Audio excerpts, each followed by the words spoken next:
Bonjour, Madame la greffière, on y part? On y va, Monsieur Ulysse. Alors, bonjour tout le monde. Madame Demeul. Je suis présente. Monsieur Boyer, je l'ai entendu. Présent. Monsieur Khalil aussi. Monsieur Langlois. Monsieur Moras est là. Ah, excusez, on m'a pas donné la bonne feuille. Je suis désolée. Monsieur Moras, on est content que vous soyez avec nous. Ça se passe. Parfait. Monsieur Borne, ça c'est bon par exemple. Oui, je suis là. Merci. Super. Bonjour tout le monde. Alors, je vous rappelle que la présente séance est enregistrée, disponible sur le site de la Ville. Monsieur Ulysse, la parole est à vous. Parfait. Bonjour tout le monde. Nous débutons avec 12.1, qui est le dépôt d'un rapport relatif aux demandes d'achat approuvées par le directeur général et directeur généraux adjoints pour le mois de novembre 2020.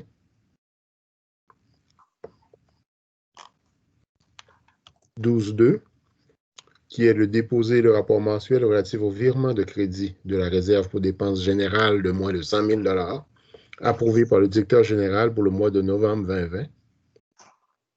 22.1, il s'agit de renouveler le mandat d'un membre représentant désigné par la Ville au comité d'investissement conjoint, le FLI et Fonds local de solidarité de Laval. 22.2 est envoyé au huis clos. Oui. 25.1, il s'agit de recommander au Conseil d'approuver le règlement CA19 adopté par le Conseil d'administration de la Société de transport de la Ville de Laval concernant les normes de sécurité et de comportement de personnes dans le matériel roulant et les immeubles exploités par ou pour la Société de transport.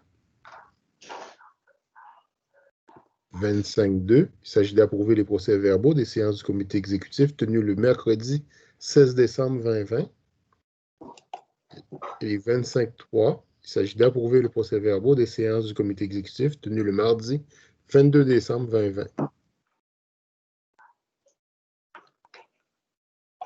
36.2, il s'agit d'ajouter le contrat INV 3383 pour les services professionnels d'ingénieurs conseils dans l'installation des systèmes de climatisation au centre communautaire Bois-Papineau. 36.3, il s'agit de demander des soumissions par voie d'appel d'offres public SP 30-211. 36.4, il s'agit de demander des soumissions par voie d'appel d'offres public SP 30-205. Une petite question. Je veux savoir, est-ce que les travaux d'étayage, est-ce qu'ils sont permanents ou temporaires? Bonjour, M. Boyer, c'est Nicolas Mouquet, gestion des immeubles. En effet, ça va être permanent. Les travaux ont été plus importants que nous avons cru. Même il y a des travaux électriques, mécaniques en dessous de la dalle qu'on est en train de réaliser pour s'assurer que les travaux restent là. Puis oui, ça va être permanent. OK. Est-ce qu'on a regardé si c'était moins cher de refaire la dalle? Là, je pourrais faire je pense, Christian Mollet dans la salle, là, et puis je pourrais faire un ricochet à Christian. Tu es là, Christian? Oui, bonjour tout le monde. Oui, non, effectivement, c'est beaucoup moins dispendieux de renforcer les empattements existants que de tout démolir, compte tenu que c'est un vide sanitaire sous cette dalle-là en plus. C'était moins dispendieux de renforcer tel quel, puis d'ajuster les systèmes mécaniques électriques là, pour assurer un chauffage adéquat pour éviter les problèmes qu'on a connus avec le temps. OK, parfait. Je vous remercie. Il y a M. Borne qui a levé la main. Une question, oui. Je me demandais pour la réouverture pour les citoyens, le pire et le meilleur des scénarios, ça pourrait ressembler à quoi?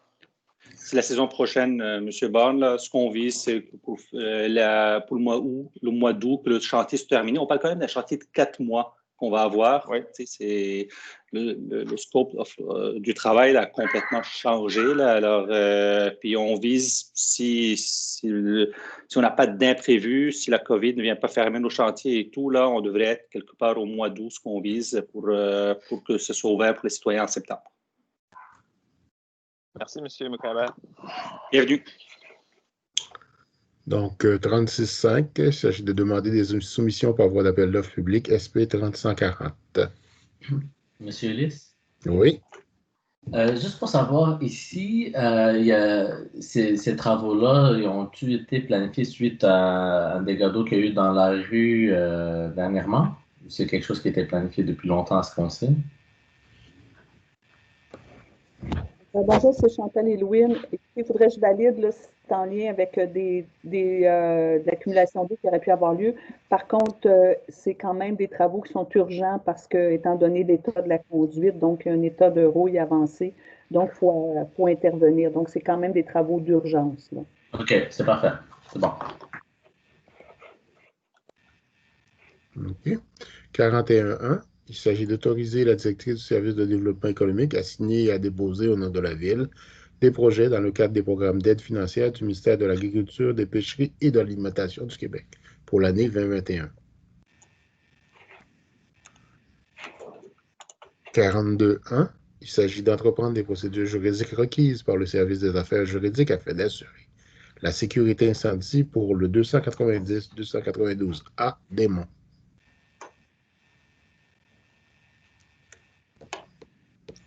51, c'est envoyé au huis clos? Oui. 52, il s'agit de modifier la signalisation du stationnement entre le 390 et le 550 rue Dugas. 55.1 aussi est envoyé au huis clos? Oui. 61.